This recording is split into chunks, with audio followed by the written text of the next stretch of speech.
Let's talk about that specific type of family tension that doesn't feel like normal drama.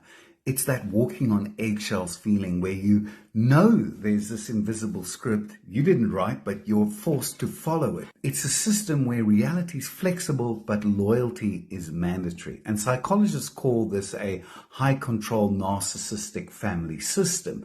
But let's call it what it actually is. It's the cult of family. So this isn't about love. It's about power. So in these families, there's always a head honcho, maybe a parent, maybe a dominant older sibling. They are the central sun that everyone else has to orbit around. And the defining characteristic of the system is that this leader manages the narrative. They decide what happened, what's going to happen. They decide who's good and who's bad, who's in and who's out. If you play along and flatter the leader, you're elevated. You become what's known as a flying monkey, basically an enabler, someone who helps enforce the leader's will. But if you have a memory of your own or plans of your own, or point out something that is unhealthy in the dynamic, it's actually seen as a threat. So why does this happen?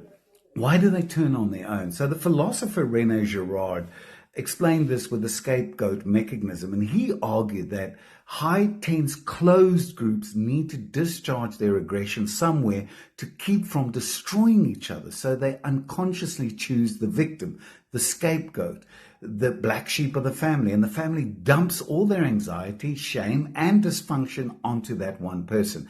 And ostracizing the scapegoat is actually the glue that holds the rest of them together. They feel peace only when they're united against that person. They don't hate you. They need you. They need the bad guys so that they can believe that they're the good guys. So the most damaging part of this is what psychiatrist R.D. Laing called mystification. It's systemic gaslighting, when the head honcho acts cruelly, but the required family narrative is we are a loving family, and if you point out the cruelty, then you're treated as the crazy one. And the goal is obviously to befuddle you to the point where you doubt your own perception of reality just to keep the peace. So how do you negate a system like this? Well, you have to accept a painful truth.